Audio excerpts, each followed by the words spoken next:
오늘 하나님의 말씀 믿음의 덕을 더하라라는 제목으로 여러분에게 전하도록 하겠습니다. 하나님의 말씀은 베드로후서 1장 5절부터 7절 말씀입니다. 베드로후서 1장 5절부터 7절 말씀.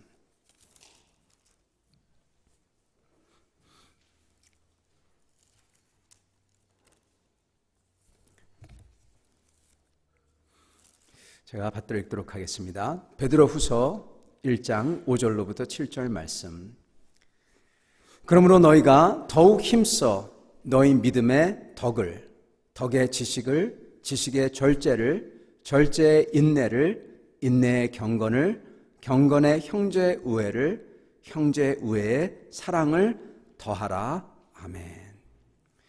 같이 기도하겠습니다. 하나님 아버지, 오늘 말씀 통해서 저희가 저의 삶 속에 저희 믿음에 주님의 덕을 더할 수 있는 저희 되도록 축복하여 주시옵소서. 예수 그리스도 받들어 기도드리옵나이다. 아멘. 여러분, 오늘 하나님 말씀은 믿음의 덕을 더하라 라는 제목입니다. 여러분은 혹시 학생들 중에서 뜨겁게 찬양하는 그러한 모습을 보면은 어떤 것을 느끼시나요? 요즘에 그렇게 뜨겁게 찬양하는 모습을 볼 기회가 별로 적었다 그러면은 좀 안타까운 일입니다. 그런데 학생들이나 이렇게 젊은 청년들이 하나님을 뜨겁게 막 찬양할 때 그걸 보면은 어떤 분들은 이렇게 얘기합니다. 그걸 보면서 야, 참 뜨겁다. 저럴 때가 참 좋았지. 네. 나도 젊었을 땐 저랬는데 그렇게 말씀하시는 분이 계십니다. 또 어떤 분은 그걸 보면서 나도 저렇게 뜨거워야 되는데 왜 뜨겁지가 않을까? 또 어떤 분은 그걸 보면서 같이 뜨거워져서 막 찬양하는 분도 계세요. 여러분, 저희가 나도 예전에 그랬지 그러면은 여러분, 그거는 저희가 지금 현재 주소가 우리도 뜨겁지 않다는 얘기죠. 저희는 지금 현재 뜨거워야 됩니다. 믿음의 덕을 더하라. 오늘 이 말씀을 통해서 저희가 계속 주님 안에서 뜨겁게 갈 수 있는 그러한 비결과 또한 그것을 행하는 저희가 되기를 축원합니다. 여러분, 오늘 믿음의 덕을 더하라 그랬을 때 덕이라는 것은 영어로 얘기하면은 virtue입니다. virtue. 믿음의 faith의 virtue를 더하라 그렇게 말씀합니다. 대체 이게 무슨 뜻일까요? 같이 살펴보도록 하겠습니다. 크리스찬의 오해가 하나 있어요. 크리스찬들이 잘못 알고 있는 게 하나 있습니다. 다름이 아니라 저희 크리스찬들은 오직 믿음으로 구원을 받는다는 것을 누누이 많이 들었어요. 그래서 크리스찬들은 다른 노력하는 것, 신앙 안에서 노력하는 것을 좀 이상하게 생각하는 그런 문화가 저희 크리스찬에게 있습니다. 그런데 우리가 분명히 하나 알아야 될 게 있는데 다름이 아니라 이것입니다. 방법론적으로 얘기하면요, 저희 구원은 오직 믿음입니다. 저희가 하나님 앞에서 자랑할 것도 없고 저희가 무엇을 뛰어난 것을 훌륭한 것을 많이 했다고 그게 우리를 좋게 선하게 의인으로서 구원받을 만하게 만들어주는 게 절대로 아닙니다. 속은 다 죄인이니까요. 그래서 오직 믿음으로 주님의 은혜, 주님의 공로로서 저희는 구원을 받는 건 맞습니다. 그러나 그것은 방법론적이고요. 결과론적으로 말을 한다면 이야기가 약간 다릅니다. 결과론적으로 말하면요, 오직 예수 그리스도에게 속한 사람이 구원받는 사람이에요. 그의 인격을 조금이라도 닮아가는 예수님의 인격의 불씨가 조금이라도 있는 사람이 그의 백성인 겁니다. 어쨌든 방법을 통해서 어떠한 과정을 통해서 결과는 어떻게 되냐, 그 사람을 딱 보면은 예수님의 인격을 닮은 게 있어야 된다는 거예요. 그게 없으면은 구원받은 백성이 아니라는 겁니다. 성경에서 분명히 말씀합니다. 성령이 있어야지만 예수 그리스도 이름을 고백할 수가 있고 성령이 있어야지만 구원받는다. 그게 그 뜻이에요. 주님의 모습이 있어야 한다는 것입니다. 여러분, 저희는 많은 경우에 크리스찬들이 그래서 오해를 합니다. 결과론적으로는 예수 그리스도에 속한 사람, 예수의 모습을 지닌 사람이 그의 백성인데 오직 믿음으로 구원받는다고 해서 여러분, 사람들은 노력마저도 안 하는 것을 저희가 가끔 봅니다. 여러분, 제가 예전에 들었던 말이 있는데 이게 저를 꽤 놀라게 했어요. 여러분에게도 함께 예전에 나눴던 말인데 다름이 아니라 이것입니다. 오직 믿음으로 구원받고 그리고 우리의 행함으로 상 받는다 이 말입니다. 저는 이 말을 들었을 때 굉장히 쇼크를 먹었어요. 저는 그러한 개신교 백그라운드에서 와서 그래서 이렇게 이 말을 딱 들었을 때 신앙이 좋으신 많이 배우신 분에게 이 말을 딱 들었을 때 저거 잘못됐는데 아니야 그런 생각이 먼저 확 들더라고요. 그런데 여러분 성경을 찾아보면 찾아볼수록 이 말씀이 맞습니다. 오직 믿음으로 구원받지만 우리의 행함으로써 상 받습니다. 여러분 하나님 나라는 다 똑같지 않습니다. 하나님 나라가 보면은 불에 탄 듯 누더기를 걸치고 불에 탄 듯 있는 사람이 있고 은 같은 영광을 지닌 사람이 걸어다니고 금 같은 영광을 지닌 사람이 또 있습니다. 성경에서 분명히 증거합니다. 그러므로 힘쓰라 그렇게 말씀을 하시죠. 여러분 믿음으로 구원받지만 행함으로 상 받는 것입니다. 오늘 말씀도 여러분 덕목들을 나열하면서 믿음의 덕을 더하라 그렇게 명하십니다. 노력하라는 겁니다. 우리가 상 받을 수 있도록 우리가 예수 그리스도의 모습을 닮아갈 수 있도록 해야 한다는 것입니다. 여러분 그래서 오늘 여러분과 저가 이렇게 예수 그리스도의 모습을 닮아가는 그 첫 발을 내딜 수 있는 여러분과 저 되기를 축원합니다. 여러분 덕을 더해야 되는 이유가 몇 가지 있어요. 먼저 이걸 여러분과 같이 나누고 있습니다. 왜 덕을 더해야 되냐? 왜냐하면 여러분 복음이 참되게 증거되기 위해서 복음이 진짜로 비춰지기 위해서 덕을 더해야 됩니다. 여러분 언행일치가 없을 때 사람들이 믿지 않아요. 덕이 없을 때 사람들이 복음을 믿지 않습니다. 이런 이야기를 들었습니다. 어느 목사님이 새롭게 그 교회에 부임하셔서 그 아파트 주변 상가를 돌아다니면서 이제 전도지를 나눠주고 교회 광고지를 붙이면서 전도를 했다고 합니다. 그래서 어느 슈퍼마켓에 딱 들어갔을 때 그 슈퍼마켓 주인에게 교회 다니십니까? 교회 오시죠? 그러려는데 교회 다니십니까? 말을 하자마자 당신 누구세요? 저는 여기에 부임한 목사입니다. 목사님 잘 오셨어요. 목사님 교회에 있는 누구들 이거 외상 지고 그냥 갚지도 않고 갔는데 외상값 좀 갚으라고 하세요. 목사님이 그 얘기를 듣고 나서 교회 오십시오라는 말을 차마 못 꺼내고 네 알겠습니다. 그러고 돌아갔다고 하십니다. 여러분 복음은 잘 전하지만 저희의 행동이 안 따르면 덕이 없으면 여러분 사람이 믿지는 않습니다. 백날 전해봤자 사람들이 믿지를 않아요. 복음이 진짜 증거되기 위해서는 저의 덕이 있어야 됩니다. 언행일치가 있어야 됩니다. 그게 첫 번째 이유입니다. 두 번째 이유는요, 저희 영혼이 주님을 닮기 위해서 저희의 덕이 있어야 됩니다. 여러분 주님의 인품을 알면요 그걸 가지려고 노력해야 됩니다. 그렇지 않고 가만히 있으면은 저희는 주님에 대해서만 많이 알고 실제로는 주님을 모르는 사람이 돼버려요. 진짜 위험한 거는 나는 사실 모르는데 많이 들어서 나는 안다고 생각한다는 것입니다. 큰 착각이죠. 안다고 생각하는데 진짜 주님을 몰라요. 저의 영혼이 주님을 닮기 위해서는 주님의 인품을 알고 그리고 그걸 가지려고 노력해야 됩니다. 그래야지 주님을 진짜 아는 사람이 됩니다. 여러분 세 번째 이유는 저희의 삶에 일어나는 일들을 이해하고 그리고 그 일들이 그게 좋지 않은 일이라도 그게 선하도록 되기 위해서는 저희가 저의 삶에 덕을 더해야 됩니다.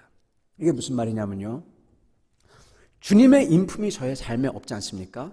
오늘 읽었던 이러한 인내, 경건, 형제 우애, 아가페 사랑 이런 게 없으면 여러분 우리 주위에서 일어나는 일들이 이해가 되지 않아요.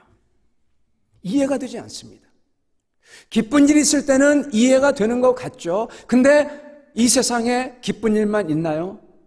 아니잖아요. 기쁘지 않은 일이 어떻게 보면 더 많잖아요. 그런 일들이 일어날 때 그걸 보면서 이해가 안 가는 거예요.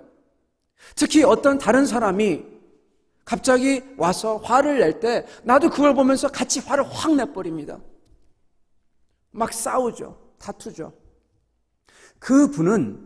그분은 주님의 인격이 없기 때문에 주님께서 그렇게 화를 내는 분, 어려운 분을 내 삶에 왜 주셨나 그것을 파악을 못합니다. 이해를 못해요. 같이 화내버려요. 그걸로 끝입니다. 주님께서 어떤 이유가 있어서 나에게 그런 분을 허락하셨고 그리고 그걸 통해서 뭘 하려는데 그걸 놓쳐버리는 겁니다. 내 주변에서 일어나는 일을 이해하지 못합니다. 주님의 인격이 없으면. 눈이 없으니까 안 보여요. 이해가 안 되는 겁니다. 여러분, 인내, 절제, 아가페 사랑이 있으면은 왜 주님이 나에게 힘든 일을 허락하시는지 알 수가 있어요. 그리고 그 힘든 가운데서도 주님의 뜻을 따릅니다. 힘들어도 사랑으로 대하고 인내로 하고 그래서 나쁜 일도 끝에 가면은 좋은 일로 다 변해버리는 겁니다. 주님의 일이 성취되는 겁니다. 여러분, 그래서 주님의 덕이 있어야지만 우리 삶에 일어나는 일들이 이해가 되고 그리고 그 모든 일들을 선하게 만들 수가 있는 것입니다. 그래서 덕을 가져야 되는 이유가 여기에 있는 것입니다. 여러분, 그렇다면 덕이 대체 뭘까요? 그럼 뭐를 가져야 될까요?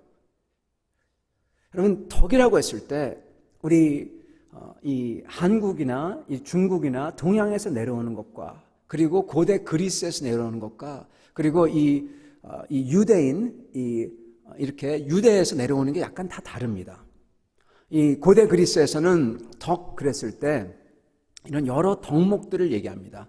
사람 속에 있는 아주 탁월한 성품들, 아주 탁월한 것들, 사람이 갖고 태어난다고 생각했어요. 예를 들어서 용기, 정의, 절제, 지혜 이런 것들, 특히 4개가 아주 그 덕목 중에서 제일 큰 덕목이죠.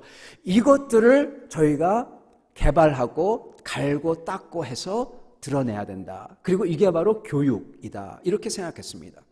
우리가 생각하는 플라톤이니 이런 사람이 다 이걸 얘기한 것입니다. 우리 속에 갖고 있는 그러한 덕목들을 갈고 닦아야 된다. 그래서 그리스 문화에서는 덕이라는 것은 사람에게 있는 탁월한 성품이나 기질입니다. 이걸 훈련시켜서 발전해야 된다. 그런 거죠. 오늘 베드로후서 1장 5절부터 8절에서 나오는 믿음의 덕을, 그런 다음에 계속 나오죠. 덕의 지식을, 지식의 인내를, 인내의 절제를, 절제의 인내를 쭉 나오는데 절제, 인내, 지식, 경건 이게 전부 다 소위 그리스식으로 얘기하면 덕입니다. 이것을 갖다가 훈련시켜야 되고 발전시켜야 된다 이 뜻이죠. 이걸 전부 다 우리 주님이 우리에게 주셨고 우리가 개발해야 된다는 것입니다. 여러분, 구약에 나오는 덕의 모습은요 약간 다릅니다. 구약에 나오는 덕의 모습은 특히 그 잠언서 3장 3절에 나오는 그게 대표적인 것인데요. 인자와 진리, 진실됨과 신실함으로 표현됩니다. 영어로 얘기하면은 virtue 그랬을 때 이 히브리어에서는요 truth and faithfulness 그렇게 표현이 됩니다. emet하고 chesed 그렇게 표현되는 거죠. 그래서 하나님 앞에서 이 뜻은 하나님 앞에서 참되게 사람들 앞에서 참되게 그리고 이것을 일괄적으로 신실하게 충성되게 일괄적으로 모든 삶에서 다 지킨다는 것입니다. 영어에서 이와 굉장히 비슷한 단어가 있는데 다름이 아니라 바로 integrity라는 단어입니다. 이 말은 어떻게 표현할지 모르겠는데 integrity, 즉 전체와 일부가 똑같다는 거예요. 진실되다는 겁니다. 어디 가든지 다 똑같이 진실되다는 겁니다. 상황이 어렵다고 내가 싫다고 그냥 변해버리고 그냥 내팽개치지 않는다는 거예요. 내가 힘들어도 끝까지 같이 지키고 옳은 것을 한다는 것입니다. 그게 인테그리티의 뜻이죠. 변하지 않고 충실되게 진실하다. 즉 진실함과 신실함이죠. 일괄성 있게. 여러분 한자도 굉장히 비슷합니다. 이 덕의 한자 어원은요. 고들직과 마음심입니다. 그게 합쳐진 겁니다. 즉 마음이 똑바르다. 변하지 않고 똑바르다는 것이죠. 그래서 굉장히 한자와 이 히브리 생각권이 비슷합니다. 여러분 이 구약의 잠언 3장 3절의 진실됨과 신실함의 모습, 영어 단어의 integrity, 그리고 이 덕이라는 핵심은요, 이거의 핵심은 진실한 것, 즉 거짓됨이 없고 또한 그 사람의 삶의 모든 게 전체 전부 다가 그렇게 진실된 일관성을 띈다는 것입니다. 여러분 말하는 것과 행동이 그러므로 똑같죠. 일관성을 띠는 사람, 그리고 신약시대 문화를 따르면은 이렇게 진실된 일관성을 가진 사람의 모습에는 오늘 말씀에 나오는 것처럼 경건함과 진실됨과 자기 절제와 인내와 형제 우애와 희생적인 사랑, 이러한 아주 아름다운 것들이 있다는 것입니다. 여러분, 이게 덕입니다. 이 덕을 갖춘 사람, 이 사람의 모습이 어떠한가, 이것을 한 폭의 그림으로 잘 그려낸 설명이 있습니다. 바로 시편 15편입니다. 시편 15편을 잠깐 보겠습니다. 시편 15편에는 다윗이 그렇게 덕을 지닌 사람의 모습을 다 그립니다. 제가 받들어 읽겠습니다. 여호와여, 주의 장막에 머무를 자가 누구오며 주의 성산에 사는 자가 누구오니까. 정직하게 행하며 공의를 실천하며 그의 마음에 진실을 말하며 그의 혀로 남을 허물하지 아니하고 그의 이웃에게 악을 행하지 아니하며 그의 이웃을 비방하지 아니하며 그의 눈은 망령된 자를 멸시하며 여호와를 두려워하는 자들을 존대하며 그의 마음에 소원한 것은 해로울지라도 변하지 아니하며 이자를 받으려고 돈을 꿔주지 아니하며 뇌물을 받고 무죄한 자를 해하지 아니하는 자이니 이런 일을 행하는 자는 영원히 흔들리지 아니하리이다. 여러분, 시편 15편에서는요 그 사람 전체를 설명합니다. 5절과 1절 처음과 끝에 어떠한 발전이 있냐면요, 1절에는 마음부터 시작해요. 마음부터 그의 마음의 진실을 말하며, 그렇게 시작하여서 5절에는요 사회 행동까지 갑니다. 사회 행동, 사회 생활에서 여기 보면은 빚을 돈을 꿔주지 아니하며 이자를 받을 돈을 꿔주지 아니하며, 이 뜻은 이자를 받는 은행 이런 걸 뜻하는 게 아니라 여러분, 그 당시에 돈을 꾸러온 사람, 즉 삶이 어렵고 힘들어서 궁핍해서 도움을 찾아온 사람에게 그 사람의 약점을 사용해서 이자를 갈취하는 그것 뜻입니다. 그래서 이 말은 여러분, 이 말은 어려움을 이용해서 이득을 취하는 걸 뜻합니다.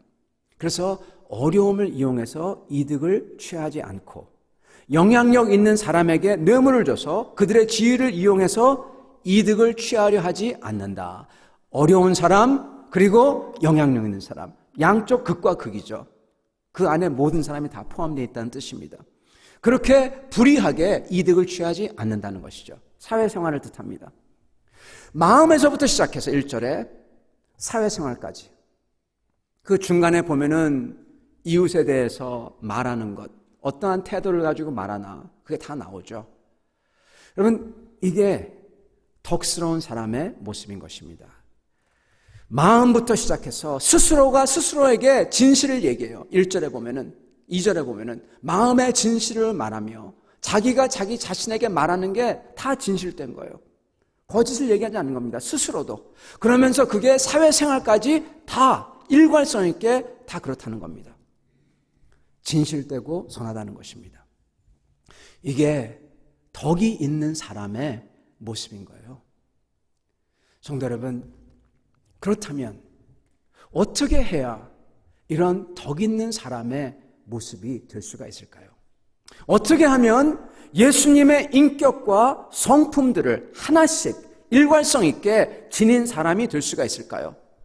덕을 더하려면 덕을 더하라는데 어떻게 해야 덕을 더할 수가 있을까요? 여러분, 이걸 위해서 수많은 사람들이 수행을 합니다. 수행을 했습니다. 지금도 하고 있고, 어떤 분들은 믿음으로 다 된다고 믿어야만 된다 그렇게 얘기합니다. 여러분, 어떻게 해야지 덕을 더할 수가 있을까요?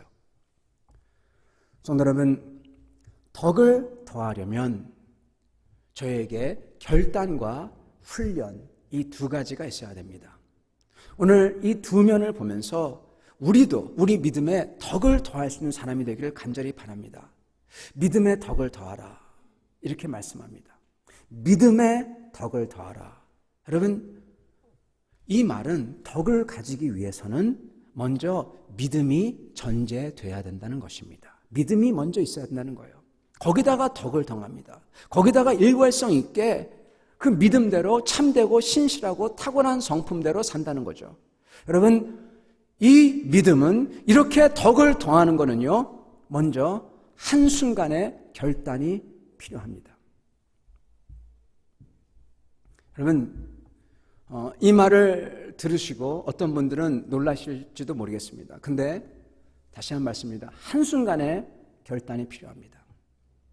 주를 믿는 믿음으로 한순간에 방향이 완전히 바뀌는 그런 것 같은 반응이, 그런 것 같은 일이 우리 속에서 일어나야 합니다. 그 다음에 어떠한 탁월함을 더하더라도 그게 올바른 방향으로 갈 수 있게 되는 겁니다. 이게 일어나지 않고서는 그 어떤 것을 더하더라도 사실은 별 효과가 없습니다. 성도 여러분, 사울이 주님을 그렇게 핍박하다가 주님을 만나서 그 한순간에 작지만은 믿음의 결단을 합니다. 그게 그를 180도 바꿉니다. 제가 아는 수많은 분들도 주님을 의심하고 주님이 정말 살아있어 그러다가 주님을 만나고 자기의 그 간절한 데서 주님을 만나고 그 주님의 은혜를 갖다가 만났을 때, 확 가슴에 다가왔을 때 너무나 고맙고 감격해서 눈물을 쏟으며 두 손을 들고 주님께 완전히 항복하며 주님, 내 인생은 주님 겁니다. 내 인생을 다 주님께 바칩니다 하고 180도 돕니다. 이러한 것이 없으면 사실은 저희가 더하는 것은 굉장히 인위적인 것이 되고 맙니다. 바울 같은 믿음의 결단, 다니엘과 같은 그 어렸을 때 아무것도 아닌 것 같지만 그 음식을 가지고 정말 이게 하나님을 기쁘게 해드릴까 아닐까 이걸 생각하며 거기서 내리는 자그마한 결단, 아브라함처럼 우르와 하란을 떠나라 했을 때 그렇게 떠나는 믿음의 결단과 순종, 이게 인생 전체 방향을 세팅해버립니다. 여러분, 바울과 아브라함과 다니엘은 이것 때문에, 그 순간 때문에 계속 하나님의 나라의 방향으로 가게 된 겁니다. 그냥 내가 있는 곳에서 열심히 하면, 내가 있는 곳에서 더 착하게 살면 나아지겠지, 이게 아니라는 것입니다. 언행일치는 점점 나아지겠지 하고 생각하는 것보다는 믿음의 결단으로 일어나는 것입니다. 이 믿음의 결단의 핵심은 무엇이 있냐? 그 속에 그 믿음의 결단을 파보면은 껍질을 열어보면 그 속에 무엇이 있냐? 거기에는 뭐가 있냐면요, 내가 누군지, 내가 뭘 위해 사는지, 그리고 하나님이 누군지, 이게 있습니다. 하나님이 누구고 내가 누군지, 그게 그 핵심이에요. 나의 아이덴티티죠. 나의 목표죠. 내가 누구고 내가 뭘 위해 나야 살아야 되고, 거기에 들어있다는 것입니다. 그걸로서 결정이 다 나버립니다. 여러분, 아이덴티티와 목표, 그게 도가 돼버려요. 그 방향성, 한순간으로 결정나는 겁니다. 이걸 깨달음이라고 하든지 아니면 주님을 만나서 성령 은혜에서 거듭났다고 하든지 어쨌든 간에 이걸로서 결정이 나는 겁니다. 내가 누군지 깨닫고, 하나님 앞에서 내가 누군지 깨닫고 내가 어느 길로 가야 되겠다, 바로 그것이죠. 여러분, 이러한 역사가 저의 삶 속에 있어야 할 것입니다. 예전에 있었다, 여러분, 예전에 있었다고가 아니라 이게 계속 일어나야 됩니다. 그래서 심지어 요한 캘빈 선생은 이렇게 얘기했습니다. 매일 나는 예수 그리스도와 죽고 새롭게 태어난다. 사도 바울도 그렇게 말씀하셨죠. 매일 나는 convert, daily conversion, 내가 매일 주님을 믿고 내가 주님을 알게 된다, 그렇게 얘기를 했습니다. 여러분, 이렇게 저희가 매일 주님을 알고 닮아가려면, 계속 발전하려면 과정이 또한 필요합니다. 여러분, 저희가 하나님 앞에서 이렇게 한번 그렇게 돌이킨 다음에 저의 삶을 계속 살아나갈 때 저의 삶을 살펴보면서 하나님 얼굴 앞에서 내 삶을 살아가고 묵상하고 그리고 주님을 따라가려는 그러한 수정과 순종, 이게 계속 반복돼야 된다는 것입니다. 이 과정은 정확히 말씀드리자면은 먼저 내면에서부터 시작합니다. 내면. 아까 시편 15편 2절처럼 여러분, 시작은 내면이에요. 내 마음속에서 시작합니다. 야고보서 1장 27절에 이렇게 말씀합니다. 이렇게 하나님 아버지 앞에서 정결하고 더러움이 없는 경건은 곧 고아와 과부를 그 환난 중에 돌보고 또 자기를 지켜 세속에 물들지 아니하는 그것이니라. 여러분, 여기 첫 번째 파트, 고아와 과부를 지키는 것, 참된 경건은. 그리고 두 번째 파트는 자기 자신, 자기의 마음을 지키는 것이다. 그렇게 말씀합니다. 여러분, 이 말씀 뭐냐? 내면이 계속 주님을 따라서 발전해야 된다는 겁니다. 많은 사람들은 내면의 발전, 우리 인격이 주님을 알아가고 주님의 선한 모습을 비춰보면서 주님의 타고난 성품을 생각하면서 내가 얼마나 못 미치는지 보고 그걸 위해서 노력하는 거, 이거에 대해서 많은 사람들은 전혀 생각이 없습니다. 생각하지도 않아요. 믿으라고 했기 때문에 나 믿어. 주일 교회 오세요. 주일 교회 가요. 예배 봐요. 섬기세요. 그래서 한두 번씩 섬겨요. 여러분, 이걸 제가 낮춰서 얘기하려는 게 아니라 이거 굉장히 중요합니다. 주일 예배에 목숨을 걸어야 됩니다. 근데 여러분, 이런 것을 한다고 하더라도 어떠한 마음을 가지고 하느냐, 이게 중요하다는 겁니다. 많은 사람들은 이런 행위를 함으로써 크리스찬 생활을 잘한다고 생각을 합니다. 여러분, 대부분 이렇게 생각합니다. 이것은요, 마치 나는 믿었으니까 그냥 가만히 있으면 천국 가, 그 말과 똑같습니다. 아니, 목사님, 믿고 나서 가만히 있으면 천국 가는 거 아니에요? 여러분, 물론 믿음으로 죄가 씻김을 받습니다. 그래서 주님 나라에 들어갈 수 있게 됩니다. 내가 하는 모든 것은 다 부족하기 때문에. 그러나 여러분, 이곳에서 나는 주님 믿었으니까 나는 가만히 있겠다, 그대로 가겠다, 이건요, 나를 여기에 두신 하나님의 뜻과 목적에 대해서 전혀 관심도 없는 모습입니다. 불순종하는 모습인 것입니다. 여러분, 왜 나를 여기에 뒀나? 목적이 있을 거 아니야? 이유가 있을 거 아닙니까? 그거에 대해서 관심이 없는 거예요. 여러분, 이게 무슨 말이냐면, 만약에 우리에게 향한 하나님의 목적이 다만 우리가 천국 가는 거라면, 그렇다면요, 우리가 주님을 믿었으니까 바로 그 자리에서 천국 가게 해주셔야 될 거 아닙니까? 왜 여기에 놔두세요? 우리 목적이 천국 가는 거라면 여기 놔두지 말고 바로 그 자리에서 천국 그냥 데려가셔야죠. 여러분, 바로 그 자리에서 죽게 해버려야죠. 예수 믿자마자 죽고 그냥 하늘나라 가고.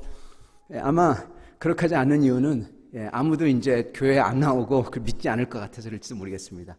여러분, 아마 믿을 사람 없을 거예요, 그러면.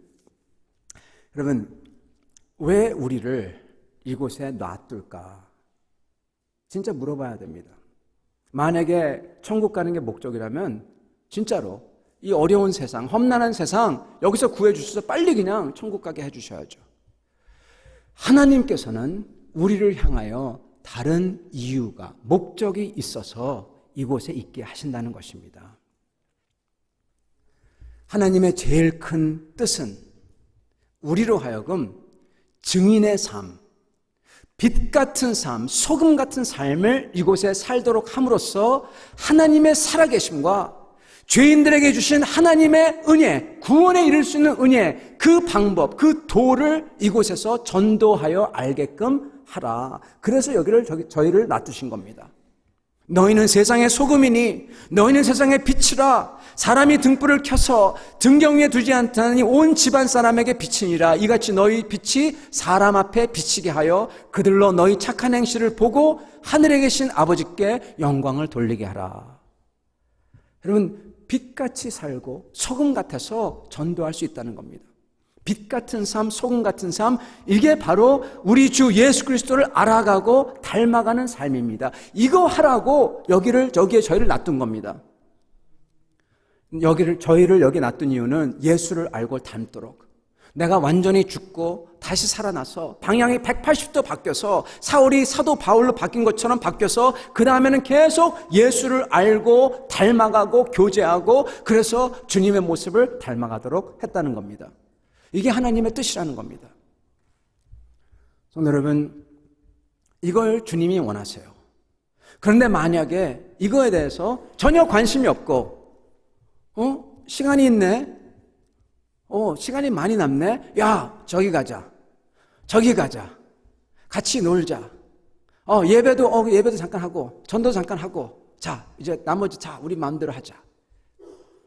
여러분, 이런 거는 사실은 주님을 따르는 삶이 아니라 내 마음대로의 삶입니다. 어떻게 보면은 주님의 구원도 내 삶의 장식장을 아름답게 치장해주는, 내 인생을 부욕해 해주는 방법의 일환이 되어버리는 겁니다. 도구로서 되어버리는 겁니다. 그러나 하나님은 분명히 우리에게 자신이 주님, 주인이라고 말하세요.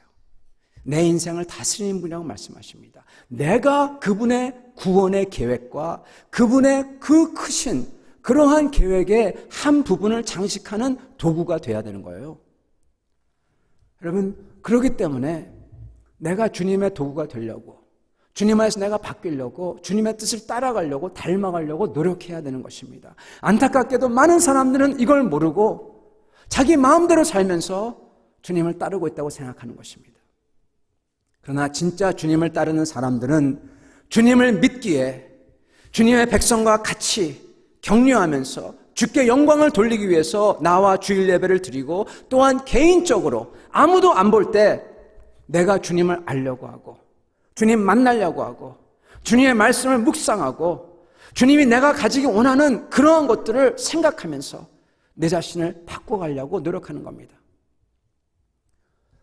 그런 사람이 주님 마음 따라서 살려고 하는 사람인 거예요. 여러분, 이렇게 주님을 개인적으로 알려고 하는 노력이 있어야 됩니다. 힘들더라도 그래도 따르려고 하는 노력이 있어야 됩니다. 이게 바로 integrity, 이게 바로 언행일치입니다. 이게 덕이에요.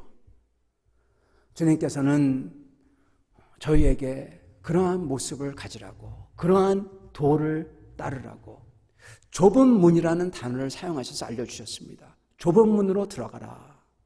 멸망하는 문은 크고 그 길이가 넓어 그리로 들어가는 자가 많고, 생명으로 인도하는 문은 좁고 길이 협착하여 찾는 자가 적음이라. 성도 여러분, 저희는 절대로 이 귀한 시간을, 귀한 인생을 가지고 가만히 그 자리에 있을 수가 없습니다. 사실은 내가 암만 그 자리에 가만히 있고 싶어도요, 세상 문화가 다 바뀌어버려요. 시간이 나를 바뀌어버립니다. 내가 가만히 있을 수가 없어요. 영적으로도 마찬가지죠. 처음에 주님을 믿습니다. 그래서 주님을 기뻐하고 왕성했다고 그래가지고 내가 그냥 그대로 있느냐, 그냥 좋은 상태를 유지하느냐, 그게 아닙니다. 절대로 좋게 가만히 있으면은 절대로 좋게 바뀌지 않습니다. 나쁘게 바뀌어요. 나쁘게 바뀌어요. 그게 우리의 디폴트 모드예요. 저절로 되는 겁니다. 여러분, 우리가 가만히 있는다고 젊음이 유지됩니까? 아니잖아요. 늙어가잖아요. 우리 영혼 속에는 죄성이 내재되어 있어가지고 정말로 내가 죽는 날까지 계속 선하고 좋은 것을 왜곡시키든지, 뜨거운 열기를 죽여버리든지, 겉에는 그럴듯해도 속의 내용을 다 비워버리든지 그럽니다. 가만히 똑같지가 않아요. 바뀌었어요. 여러분, 그래서 사실은 주님을 믿었던 첫 마음, 그러한 마음과 달리 주를 믿고 섬긴다고 하면서도 신앙생활을 하면서 점점 교묘하게 더 타락해지는 저의 모습을 바라보곤 합니다. 내 뜻을, 내 마음대로 하고 싶은 것을 주님의 뜻으로 포장하고 합리화하고, 시기 질투를 포장하고, 자존심을 포장하고, 물질욕과 탐욕을 포장하고, 그러면서 다른 사람에게 원인을 찾고 책임을 전가하고 탓하고, 죄는 우리가 하는데 다른 사람과 하나님을 탓합니다. 여러분, 우리 마음속엔 별게 다 있어요. 죄인 것입니다. 여러분, 아브라함 있잖아요. 그렇게 믿음의 결단으로 우르와 하란을 떠난 아브라함. 그 아브라함이 신앙이 계속 유지가 되느냐? 여러분, 아브라함이 자기가 궁지에 처하니까 자기의 진짜 모습이 나옵니다. 거짓말합니다. 아내가 누이라고 얘기해요. 그래서 그 아내를 데려가 버려요. 근데도 가만히 있어요. 아브라함, 약속을 못 믿고 아내가 다른 여인을 취하세요. 그러니까 그렇게 한다고 그래가지고 그렇게 취합니다. 그래가지고 이스마엘을 낳고, 대대로 정말 화근이 되는 이스마엘을 낳고, 점점 아브라함의 신앙이 여러분 가만히 있으면 내려가요. 그렇게 주님을 사랑했던 다윗, 시편 15편을 썼던 다윗.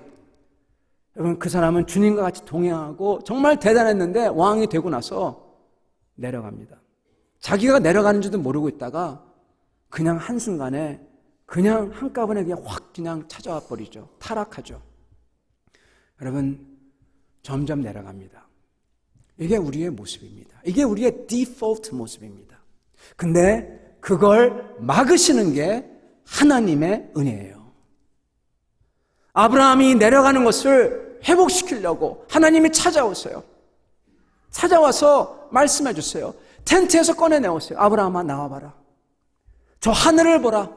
뭐가 보이냐? 저 별들이 보이냐? 네가 셀 수 있냐? 저런 별만큼 내게 자손을 주겠다. 위로로 다가오시고 약속을 해주세요. 은혜죠. 여러분, 아브라함이 내려가는 거에서 완전히 돌아서서 정말 지워지지 않을 정도로 정말 상을 주려고, 영원한 상을 주려고 하나님이 작정하시고 하시는 게 있습니다. 아브라함아, 내 아들, 내 독생자 아들 이삭을 번제로 잡아드려라. 그렇게 명령하세요. 아브라함이 이삭을 데리고 갑니다. 그 산 위에서, 모리아 산 위에서 하나님이 하나님의 양을 주세요. 이걸로써 아브라함의 믿음은 정점을 찍습니다. 이걸로써 아브라함은 잊혀질 수 없는, 정말로 내려갈 수 없는 그러한 훈련을 받게 되고 그의 믿음이 하나님을 정말 아는 사람이 돼요. 여러분, 이걸로써 하나님 앞에서 아브라함은 지울 수 없는 영광과 약속을 두 개 다 얻습니다. 온 세상을 구하겠다는 하나님의 그 유수 같은 역사의 인도 속에서 아브라함이 자기 아들을 내주었듯이 하나님께서 자기 아들을 내주시는 역사를 보여주는 그러한 심벌이 되어버려요. 아브라함의 영광이죠. 영원한 영광. 여러분, 만나주시고 약속하시고 힘이 되어주시는 은혜. 그렇지만 또한 번제로 드리라는 천청병력과 같은 테스트가 이 둘 다가 아브라함의 내려감을 막는 하나님의 은혜였다는 것입니다. 여러분, 이것을 아브라함이 그냥 알았을까요? 이 스토리, 우리가 아는 이 스토리, 이게 전해졌지 않습니까? 이걸 누가 말했겠습니까? 아브라함 자신이 얘기했어요. 아브라함 자신이 그 사건을 깊이 묵상하며 기도하며 자기 것으로 만들었다는 것입니다. 하나님의 약속에 비춰보고 자기 자신의 모습에 비춰보고 약속을 닮아가고 붙잡으려고 했다는 것입니다. 여러분, 다윗도 마찬가지죠. 그렇게 죄를 짓고 나서 다윗이 주님 앞에 나와 눈물로 회개하며, 그래서 다윗의 시편들이 여러분 그렇게 우리의 마음에 와닿는 것입니다. 왜요? 그는 죄의 유혹을 받아봤고 타락해봤고 거기서 하나님의 용서를 받아본 사람이기에 그 사람의 시편이 그렇게 저에 와닿는 것이죠. 사랑하는 성도 여러분, 말씀을 마치도록 하겠습니다. 우리는 우리 믿음에 그리스도의 덕을 더해야 됩니다. 그러려면 저희는 먼저 실존적으로 주님을 만나야 돼요. 실존적이란 말이 무슨 얘기냐면은 사도 바울처럼, 사울처럼 그렇게 만나야 돼요. 내가 가만히 있는다고, 오랫동안 믿는다고, 오랫동안 교회 나온다고 바뀌지 않는다는 겁니다. 주님을 만나야 됩니다. 발버둥 쳐야 됩니다. 여러분, 그래서 내가 180도 변하고 그 결단이 서야 됩니다. 결단이 있을 때 그 후에는 오늘 말씀처럼 저희가 성경 말씀을 묵상하며 삶을 비춰보고 정말로 아무도 안 볼 때 나와 주님만의 시간 다시금 기도하며 하나님 앞에서 그걸 실천하려고 하고 하나님 얼굴 앞에서 내가 살려고 하는 그러한 모습을 가지고 나가야 되는 것입니다. 이게 주님의 인격을 우리에게 더하는 방법입니다. 이렇게 주님의 인격을 더하시는 여러분과 저 되기를 간절히 축원합니다. 같이 기도하겠습니다.